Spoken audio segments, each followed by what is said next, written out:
আপনি কি কখনো এমন কোনো জিনিসের নাম শুনেছেন যেটা শুধু দেখতে সুন্দর কিন্তু যার ভেতর লুকিয়ে আছে ভয়ঙ্কর এক অভিশাপ? যে জিনিসগুলো শুধু আপনার জীবন না, আপনার আশপাশের মানুষগুলোকেও শেষ করে দিতে পারে। আজ আমি আপনাকে এমন 3টা জিনিসের কথা বলবো যেগুলো পৃথিবীর ইতিহাসে কুখ্যাত। 3টা বস্তু, 3টা মৃত্যুর কারখানা। প্রথমটা হলো হোপ ডায়মন্ড, একটা নীল হীরা যেটা পড়া মানেই মৃত্যু ডেকে আনা।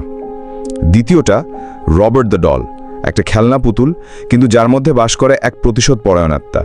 আর শেষটা ক্রাইং বয় পেন্টিং, একটা ছবির ফ্রেম যেটা আগুনে পুড়ে না কিন্তু যার ঘরে এটা থাকে সেই ঘরেই বারবার আগুন লাগে। 3টা জিনিস, 3টা গল্প, কিন্তু একটাই পরিণতি: ভয়, অভিশাপ আর মৃত্যু। আপনি যদি সাহসী হন তাহলে বসে যান আর এই পুরোটা শুনুন এক নাগারে, কারণ আজ আপনি জানবেন পৃথিবীর এমন কিছু সত্য যা জানলে রাতের ঘুম উড়ে যাবে। এই হীরাটার দিকে তাকালে আপনি মুগ্ধ হবেন। এর রং নীল, গভীর নীল, কিন্তু আপনি জানেন না এই নীলের ভেতর লুকানো আছে শত শত মানুষের মৃত্যুর ইতিহাস। হোপ ডায়মন্ডের জন্ম ভারতবর্ষে। কয়েকশো বছর আগে একটা প্রাচীন মন্দিরে দেবতা বিষ্ণুর মূর্তির চোখ ছিল এই হীরা। লোকমুখে প্রচলিত এই হীরার চারপাশে ছিল পবিত্র মন্ত্র আর তান্ত্রিক সুরক্ষা, কিন্তু সেই সুরক্ষা ভাঙে একজন লোভী ইউরোপিয়ান রত্ন ব্যবসায়ীর হাতে। জন ব্যাপটিস্ট ট্র্যাভার্নিয়ার নামের সেই লোক হীরাটা চুরি করে নেয়। তারপর কয়েক বছর পর তার মরদেহ পাওয়া যায় জঙ্গলের ভেতরে। তার শরীর ছিঁড়ে খেয়েছিল নেকড়ে। লোকেরা বলে সে মারা যাওয়ার আগে কয়েকদিন ধরে বলছিল, আমি একটা ছায়াকে দেখি, আমার নাম ধরে ডাকে। এরপরেই হীরা চলে যায় ফ্রান্সের রাজপরিবারে। রাজা চতুর্দশ লুই হীরাটি কিনে নেন এবং তার একজন উপদেষ্টাকে দেন। সেই উপদেষ্টাও হঠাৎ এক রাতে হারিয়ে যায়। পরে তার গলাকাটা দেহ পাওয়া যায় প্যালেসের ভেতরে। রানী ম্যারি অ্যান্টোনিয়েট যখন হীরাটি গলায় পরেন তখন যেন ফ্রান্সের অভিশপ্ত ইতিহাস শুরু হয়। জনতার রোষে রাজা রানী দুজনেরই শিরচ্ছেদ হয়। রানীর মৃত্যুর ঠিক আগ মুহূর্তেও তার গলায় ছিল সেই হীরাটি। আপনি ভাবছেন এগুলো তো পুরনো ইতিহাস। আসুন সামনে আসি। এই বিংশ শতকে এই হীরা কিনে নেন থমাস হোপ। নামদার হয় হোপ ডায়মন্ড। তবে হোপ মানি যে আশার প্রতীক হবে তা নয়। হোপ পরিবার একের পর এক দুর্ঘটনার শিকার হতে থাকে। মালিক মারা যান হার্ট অ্যাটাকে, তার ছেলে গাড়ি দুর্ঘটনায় মারা যায়, আর তার স্ত্রীর মৃত্যু হয় এক রহস্যময় অগ্নিকাণ্ডে। এরপর হীরাটি আবার মালিক বদলাতে থাকে। যেই এটি নেয় তার জীবনে নেমে আসে দুর্যোগ। শেষ পর্যন্ত এক ধনী ব্যক্তি, হ্যারি উইনস্টন, হীরাটি স্মিথসোনিয়ান মিউজিয়ামে দান করে দেন। কিন্তু আপনি জানেন কি এই হীরাটিকে যিনি ডাকযোগে পাঠিয়েছিলেন? সেই ডাককর্মী জেমস টড। তার 3 দিনের মাথায় গাড়ি দুর্ঘটনায় মৃত্যু হয়। তার স্ত্রী আগুনে পুড়ে মারা যান, আর তার কুকুর গলায় দড়ি পেঁচিয়ে ঝুলেছিল, কেউ জানে না কিভাবে। আজও হীরাটি রাখা আছে সেই মিউজিয়ামে। এই হীরার অভিশাপ একবার শুরু হলে সেটা থামে না, থামে মৃত্যুর পর। আপনি যদি কখনো আমেরিকার ফ্লোরিডা স্টেটে যান তাহলে একটা ছোট শহরের নাম শুনবেন, কি ওয়েস্ট। সেখানে একটা বাড়ি আছে, আর সে বাড়িতে আছে একটা কাঁচের বাক্সে বন্দী পুতুল। পুতুলটা দেখতে নিরীহ, পুরনো সেলাই করা কাপড়ে মোড়ানো। কিন্তু আপনি জানেন না এই পুতুল একসময় মানুষের মৃত্যুর কারণ ছিল। এই পুতুলের নাম রবার্ট, আর এটাই পৃথিবীর সবচেয়ে ভয়ঙ্কর পুতুলের গল্প। 1904 সাল এক ছোট ছেলে ইউজিন অটোকে এই পুতুল উপহার দিয়েছিল একজন পরিচারিকা।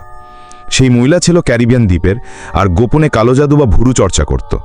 রাগ করে সে পুতুলের উপর এক ভয়ানক বান টেনে যায়, আর এই পুতুলেই আটকে যায় এক প্রতিশোধ পরায়ণ আত্মা। ছেলেটি এই পুতুলকে নাম দেয় রবার্ট। প্রথম সবকিছুই ঠিকই ছিল, কিন্তু একদিন মাঝরাতে ইউজিনের মা দৌড়ে যায় ছেলের ঘর, কারণ সে শুনছিল ছেলে কাঁদছে আর ঘরের ভেতর কেউ ফিসফিস করে হাসছে। ঘরে ঢুকে দেখে সব আসবাবপত্র উল্টে আছে, জিনিসপত্র ভাঙা, আর ছোট ছেলে ঘরের কোণে কাঁপছে। সে শুধু বলল, আমি কিছু করিনি মা, ও করেছে, রবার্ট করেছে। রাতের বেলা পুতুলটা চলাফেরা করত। লোকজন নিচে বসে থাকতে থাকতে দেখত ওপরের জানালায় কেউ তাকিয়ে আছে, কিন্তু ঘরে কেউ থাকত না। আপনি হয়তো ভাবছেন পুরো ব্যাপারটা অলৌকিক। ইউজিন যখন বড় হয় তখনও সেই পুতুলকে সাথে রাখত। তার বউ একদিন পুতুলটিকে এক ট্রাঙ্কে বন্ধ করে রাখে। কয়েকদিন পর সে পাগল হয়ে যায়, দেয়াল আঁচড়াতে থাকে, বলে ও ঘরে আছে, রবার্ট আমার নাম ধরে ডাকে। তার বউটা কিছুদিন পর মারা যায়। আপনি বিশ্বাস না করলেও যেই বাড়িতে রবার্ট ছিল তার সব বাসিন্দা একে একে বা পাগল হয়ে যায়, না হয় মরে যায়।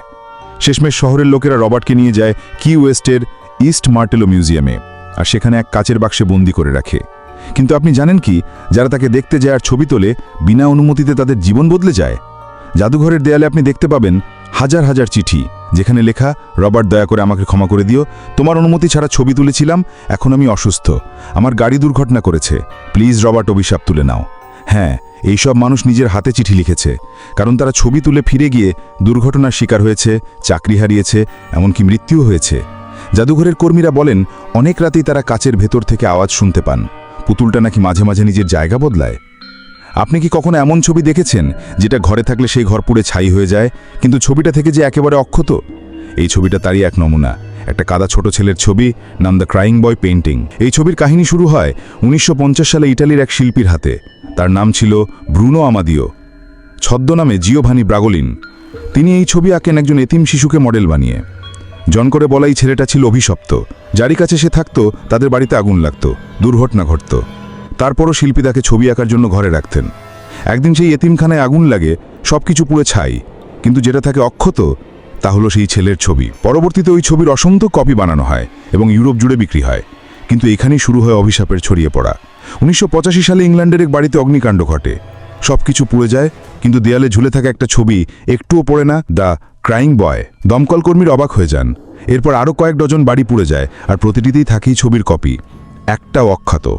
একজন ফায়ারম্যান বলেছিল, আমি নিজের হাতে 17টা আগুন পুড়ে যাওয়া বাড়িতে গিয়েছি, আর প্রতিবারই এই ছবি এক কোণায় কাচের ফ্রেমে এক ফোঁটা ছাড়াই রয়ে গেছে। এমনকি যখন পাশের ক্যালেন্ডারটাও ছাই হয়ে গেছে। আপনি বুঝতে পারছেন তো? একটা ছবি যেটা আগুনে পড়ে না, কিন্তু যেখানে ওটা থাকে সেখানে আগুন লাগেই। লোকেরা ছবিটা ফেলে দিত, জ্বালিয়ে দেওয়ার চেষ্টা করত, কিন্তু অনেকেই বলেছে ছবিটা নিজে নিজে ফিরে আসতো। ড্রয়ারের ভেতর, দরজার পেছনে, এমনকি আয়নার সামনে দাঁড়িয়ে থাকা অবস্থায়ও পাওয়া গেছে ছবিটি। একজন মহিলা ছবি পোড়াতে গিয়ে বলে, আগুন ধরাতে আমি শুনতে পাই একটা কণ্ঠস্বর, আমি তো কিছু করিনি, কেন আমায় পোড়াও? তারপর সে অজ্ঞান হয়ে যায় আর তার ঘরে আগুন লেগে যায়। বিশেষজ্ঞরা এই ছবি নিয়ে গবেষণা করে বলেছেন ছবিতে ব্যবহৃত ল্যাকারের মধ্যে নাকি আগুন প্রতিরোধক উপাদান ছিল। কিন্তু সেই সব যুক্তিকে মানুষ অস্বীকার করেছে, কারণ এমন বহু জায়গায় এই ছবি ছিল যেখানে কাচের জিনিসও গলে গেছে, কিন্তু এই ছবির কাজ ভাঙেনি, রং ফিকে হয়নি। আজও ইংল্যান্ড, স্পেন আর ইটালির বহু বাড়ির দেয়ালে ঝুলে আছে এই ছবি। কেউ সাহস করে নামায় না, কারণ বলা হয় এই ছবির চোখে অভিশপ্ত আত্মার কান্না জমে আছে। এই পৃথিবীতে এমন জিনিস আছে যা শুধু বস্তু নয়, এগুলো আত্মা বহন করে, প্রতিশোধ চায়, কিংবা কাউকে খুঁজে ফেরে। হোপ ডায়মন্ড, ছুঁয়েছেন মানেই মৃত্যু। রবার্ট দ্য ডল নাম ধরে ডাকে আর আপনি শুনতে পাবেন।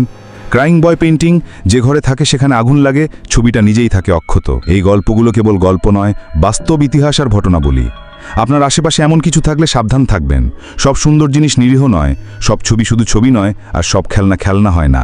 কখনো স্পর্শ করবেন না, কারণ কেউ অপেক্ষা করছে শুধু আপনার স্পর্শের জন্য।